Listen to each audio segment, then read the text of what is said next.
আচ্ছা তুমি ভয় পাচ্ছ কেন? তুমি তো এই ধরনের কোনো কাজ করোনি বৌদি। আচ্ছা আরেকটা জিনিস আমাকে বলো তো, তোমাদের প্রপার রেজিস্ট্রেশন সব কাগজগুলো ওখানেই আছে তো? আমি সব কাগজপত্র নিয়ে নিচ্ছি বলদা। আমার খুব নার্ভাস লাগছে বলদা। তুমি নার্ভাস হও না বৌদি, প্লিজ তুমি একটু ওয়েট করো, আমি এক্ষুনি চলে আসছি। উপালদা বলছিলাম যে ডিঙ্কাকে এখন কিছু বলার দরকার নেই, একটু মাথা গরম ছিল তো, কোথায় কি বলবে, কি দরকার বলো? বৌদি তুমি চিন্তা করো না, আমার হাতে ছেড়ে দাও না। এই সময়টা আসলে আমাদের রোহিত বাবুকে খুবই দরকার ছিল, নেই যখন আমরা ঠিক ম্যানেজ করে নেবো, চিন্তা করো না।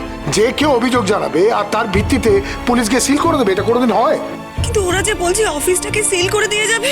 না না বুঝতে পারছি বৌদি, যেহেতু দুজন কমপ্লেন করেছে না, তাদের কমপ্লেনের ভিত্তিতে ওরা হয়তো সিল করে দিয়ে যাচ্ছে, কিন্তু এই সিলটা খুলতেই হবে। আমি তোমাকে বলছি, আসলে কি জানো, তোমরা তো মেয়েদের নিয়ে কাজ করছো, এইসব খুব সেন্সিটিভ জিনিস, পুলিশকে খুব তাড়াতাড়ি অ্যাকশন নিতে হয়। তুমি চিন্তা করো না, আমি পৌঁছচ্ছি ওখানে। আচ্ছা রাখছি বল। ওকে ওকে ওকে। ফোন কমপ্লিট, অনেক সময় নষ্ট করেছেন, এবার চলুন। আপনি এইভাবে কথা বলছেন কেন? বললাম তো 2 মিনিট সময় দিন, একটা ফোন করে নি। তাছাড়া আমাকে অফিসের কাগজপত্র নিতে হবে, সেই সময়টুকুনি তো দেবেন, সেগুলো তো আমি রাস্তায় গিয়ে করতে পারবো না।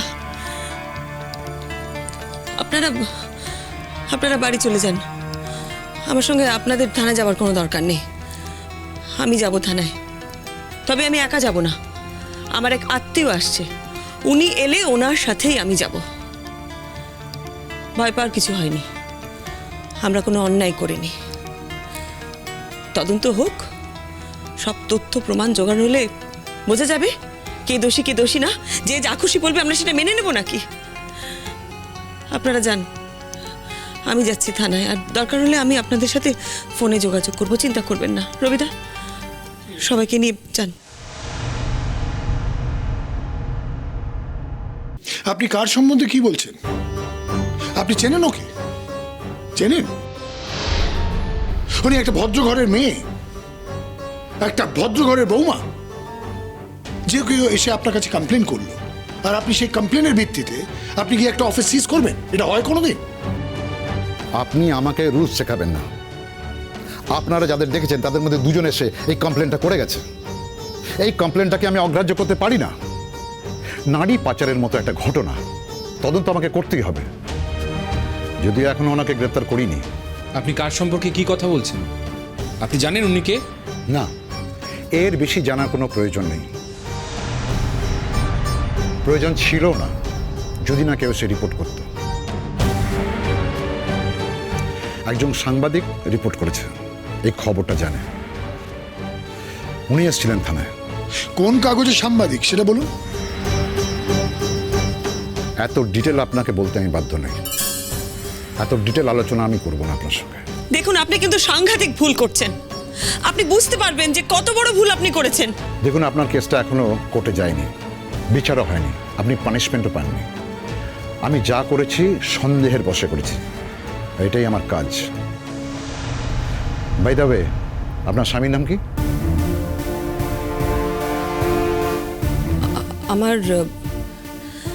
আমার স্বামীর সাথে আমার ডিভোর্স হয়ে গেছে, আমি একজন ডিভোর্সি মহিলা। আপনার নাম ঠিকানা এখানে লিখুন।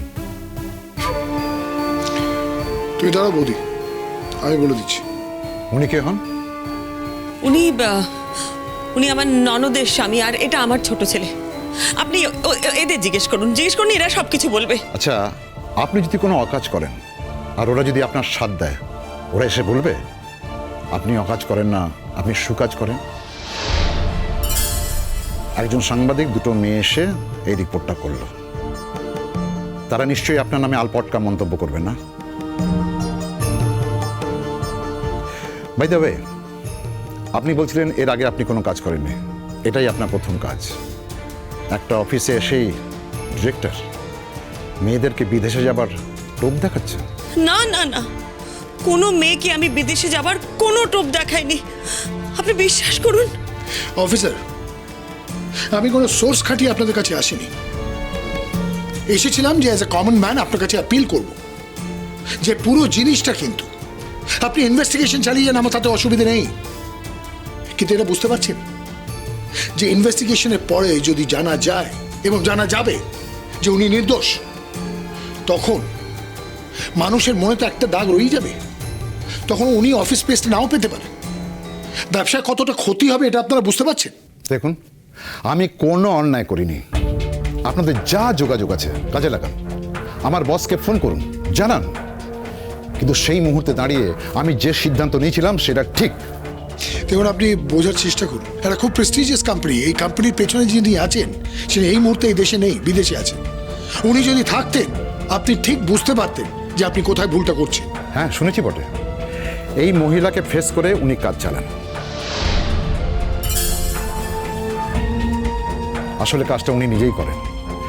কথায় আছে না, কান টানলে মাথা আসে, কানটা তো টেনে নিয়ে এসেছি। এবার আমি আপনার বাড়িতে যাব, বাড়িতে গিয়ে তদন্ত করব।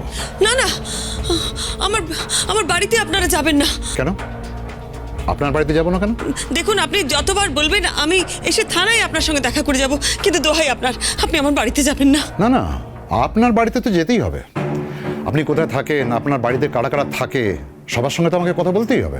দেখুন, আমরা একদম সাধারণ মধ্যবিত্ত, একটা মধ্যবিত্ত পাড়ায় থাকি। বাড়িতে যদি হঠাৎ করে পুলিশ আসে এইরকম একটা অভিযোগ নিয়ে, পাড়ার লোকজন কি ভাববে? আমার ছেলেমেয়েরা তো সমাজে মুখ দেখাতে পারবে না। আমি খুব ভালো করে জানি যে অভিযোগ আজ আপনারা তুলেছেন সেটা একদিন মিথ্যে প্রমাণ হবে, কিন্তু সেদিন পাড়ার লোকজনকে কি করে বোঝাবো? একবার যদি তাদের মনে এসব কথা ঢুকে যায় তাহলে তো কারোর কাছে মুখ দেখাতে পারবো না কোনোদিন। দেখুন, লক্ষ লক্ষ মানুষ আছে, তাদের নামে কোনো কমপ্লেন হয় না, কিন্তু আপনার নামে কমপ্লেন হয়েছে। আপনি তো সাধারণ নন, আর আপনি নিজেই দাবি করেছেন আপনি এত বড় কোম্পানির একটা ডিরেক্টর। আপনি তো সাধারণ নন। আপনি তখন থেকে আনপার্লামেন্টারি কথা বলে যাচ্ছেন। আপনি একজন মহিলাকে অসম্মান করছেন, বুঝছেন সেটা? মেজবাবু, এদের সকলকে চলে যেতে বলুন। এদের সকলের সঙ্গে কথা বলার আমার কোনো প্রয়োজন নেই। আমি যার সঙ্গে কথা বলতে চেয়েছি কথা হয়ে গেছে, ঠিকানা নিয়ে নিয়েছি, বাড়ি যাব। আর ওদের অফিসও সিল করা হয়ে গেছে। That's all. ওনাদের চলে যেতে বলুন। ডিঙ্কা, এত মাথা গরম করিস না। ওনাকে যদি আমরা একটু বুঝিয়ে বলি উনি ঠিক বুঝবেন। দেখুন স্যার, আপনি যদি আমাদের বাড়িতে যান আপনি গেলেই বুঝতে পারবেন যে আমরা এসব কাজ করার লোকই নই, আর এই কোম্পানিটা একদম নতুন কোম্পানি। সেটাই তো প্রশ্ন, আমার নাকের ডগায় এরকম একটা কোম্পানি তৈরি হয়েছে। এক্সকিউজ মি অফিসার, আপনি কি অন্য কিছু ইঙ্গিত করছেন? এই নাকের ডগায় অফিস মানে বুঝতে পারলাম না আমি। আপনি মাত্রা ছাড়াবেন না। আমরা মাত্রা ছাড়াচ্ছি না কোনোভাবেই, আমরা কিন্তু কোনো অভদ্রতাও করছি না, মাত্রাও ছাড়াচ্ছি না। আপনাকে শুধু বোঝানোর চেষ্টা করছি। আপনি শুধুমাত্র ওই দুটো মেয়েকে কেন দেখছেন? আপনাকে তো একটা লিস্ট সাবমিট করা হয়েছে, তাতে অনেকগুলো মেয়ের নাম্বার আছে, তাদের অ্যাড্রেস আছে। আপনি তাদের সঙ্গে কথা বলুন। আমি সবার সঙ্গে কথা বলবো। আপনি ভাবলেন কি করে আমি সবার সঙ্গে কথা বলবো? আমি তো নিজেই লিস্ট চেয়েছি নামের। হ্যাঁ, আমি আপনাকে তো যে কটি মেয়ে এসেছিল সবার নামের লিস্ট দিয়েছি। হ্যাঁ, আমি নামের লিস্ট পেয়েছি। আমার লোক সিরিয়ালি ফোন করে সবার সঙ্গে কথা বলবে। ওদের সঙ্গে কথা বলবে মানে আপনার বাড়িতে যাবে না, আপনার সঙ্গে কথা বলবে না, আপনার পরিবারের সঙ্গে কথা বলবে না, এটা নয়। আমার নাকের ডগায় বসে আপনারা যা খুশি কাজ করবেন আর আমি চুপ করে থাকবো, এটা ভাবার কোনো কারণ নেই। আচ্ছা শুনুন, যদি পরে প্রমাণ হয় যে আপনি ভুল বলছেন, ভুল করছেন, এই মুহূর্তে দাঁড়িয়ে আমার মায়ের যে সম্মানহানিটা হচ্ছে, আপনি পরে আমার মায়ের সম্মানটা ফিরিয়ে দিতে পারবেন তো? এটা থানা, এইভাবে কথা বলবেন না। যদি মেজাজ দেখান তাহলে কিন্তু আমি অন্য পথে যাব। আমি তো এমনি এমনি মেজাজ দেখাচ্ছি না। আপনি বুঝতে পারছেন না আমি কি বলতে চাইছি? আমাদের বিশাল বড় ক্ষতি হয়ে যাচ্ছে অফিসার। আপনি প্লিজ একবার মন দিয়ে একটু সেন্সিবলি আমার কথাটা শুনুন। উনি আমার মা হন। আজ অবধি সারা জীবনে আমার মা কোনো অন্যায় কাজ করেননি, কারোর সাথে কোনো অন্যায় করেননি। অত্যন্ত পবিত্র একজন মানুষ। উনি অন্যায় করেননি বলে অনেক অন্যায় ওনাকে সহ্য করতে হয়েছে। আপনি প্লিজ আমার কথাটা একবার শুনে নিন, আপনি বুঝতে পারবেন আমি কি বলতে চাইছি। এই মুহূর্তে আমাদের বাড়িতে কি পরিস্থিতি আপনি বুঝতে পারছেন না। আপনি প্লিজ একবার কথাটা আমার শুনুন। আরে অফিসার, ছেলেটা কিন্তু গান করে, বেশ পরিচিতি হয়েছে, এটা ভুলে যাবেন না। তো গান গেয়ে নাম হয়েছে বলে ওনার মা নারী পাচারের সঙ্গে যুক্ত হবে না, তার কোনো গ্যারান্টি আছে? হে ভগবান, শেষ পর্যন্ত জীবনে এই অভিযোগ এলো আমার নামে। এর থেকে তো আমার মৃত্যু ভালো ছিল। একটা কথা আমি বলে রাখছি, এই মহিলা যদি আত্মগ্লানিতে কিছু করে থাকে, আত্মগ্লানিতে যদি কিছু স্টেপ নেয়, তার জন্য কিন্তু আপনি দায়ী হন। সমস্ত অপরাধী এইভাবে আমাদের ব্ল্যাকমেল করতে চায়।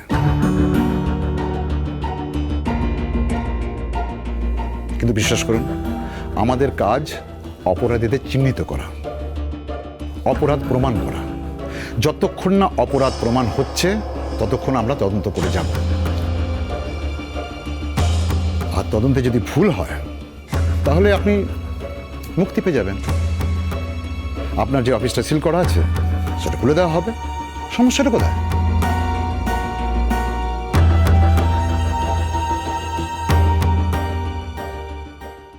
নারী পাচারকারী চক্রের সঙ্গে জড়িত থাকার অভিযোগে এক গৃহবধূকে থানায় নিয়ে এসে জেরা করল পুলিশ। রাজ্যের বিভিন্ন জেলা থেকে দরিদ্র মেয়েদের নিয়ে এসে হাতের কাজ শেখানোর অছিলায় তাদের বিদেশে পাচার করার এক বড়সড় চক্র খুলে বসেছিল গৃহবধূ শ্রীময়ী সেনগুপ্ত।